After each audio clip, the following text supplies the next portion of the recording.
بسم اللہ والصلاۃ والسلام علی رسول اللہ وبعد۔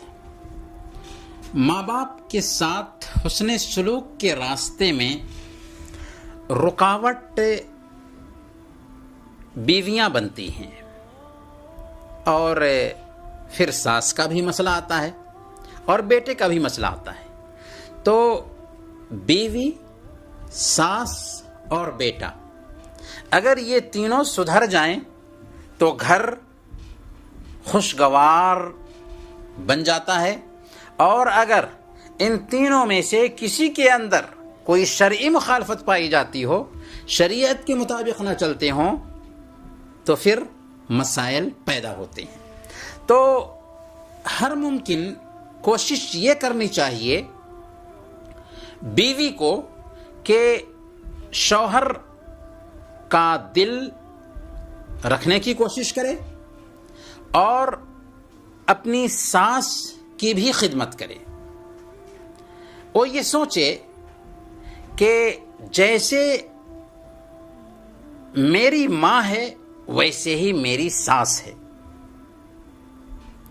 اور شوہر کو یہ چاہیے کہ ماں کی بات سن کر بیوی پر ظلم نہ کرنے لگے۔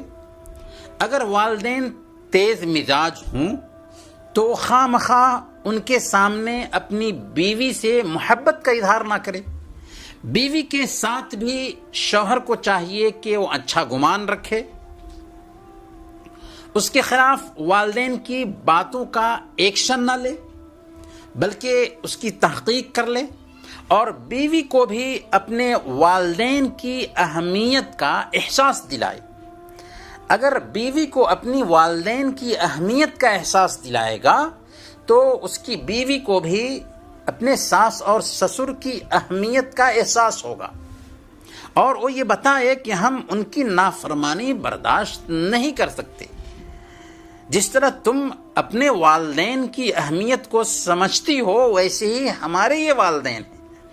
اور بیوی کو بھی خود یہ چاہیے کہ شوہر کے رشتہ داروں کی عزت کرے، شوہر کے والدین کے ساتھ اچھا سلوک کرے، اپنی ساس کے ساتھ بیٹھے، ان کے حال احوال پوچھے، ان کی خدمت کرنے میں فخر محسوس کرے، عار محسوس نہ کرے، اور ہمیشہ اپنے ذہن میں یہ بات بیٹھائے رکھے کہ یہ کون ہے؟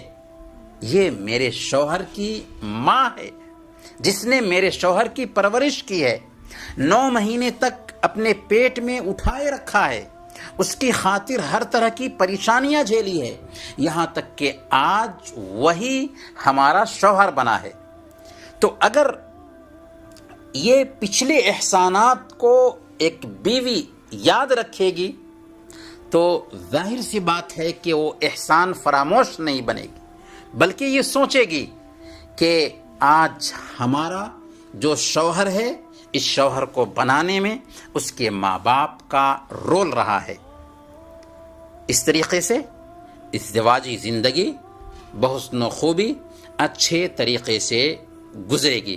اور پھر اس کو یہ بھی سوچنا ہے کہ میں جیسے اپنی ماں سے محبت کرتی ہوں ویسے ہی میں اپنی ساس سے محبت کروں، اپنے سسر سے محبت کروں، اور پھر ماں کو بھی چاہیے کہ جس طرح وہ اپنے بیٹے سے محبت کرتی ہے ویسے ہی اپنی بہو کو بھی سمجھے۔ کیوں؟ اس لیے کہ اس کا بیٹا اپنی بیوی سے محبت کرتا ہے، تو اپنے بیٹے کی محبوبہ سے اس کو نفرت کیوں؟ اس کی کوتاہیوں کو نظر انداز کرے جیسے وہ اپنی بیٹی کی کوتاہیوں کو نظر انداز کرتی ہے۔ معمولی باتوں پر اسے نہ ٹوکے۔ آخر اپنے جس بیٹے سے وہ پیار کرتی ہے اس کی پسندیدہ بیوی سے نفرت کیوں کرنا؟ لہذا ساس بھی اگر سدھر جائے، بیٹا بھی سدھر جائے اور بہو بھی سدھر جائے تو ہمارا گھر، ہمارا ازدواجی زندگی کا جو رشتہ ہے اور خانگی ہمارا جو نظام ہے، یہ سب جنت نظیر بن جائے گا۔ اللہ تعالی ہم سب کو اسی توفیق عطا فرمائے۔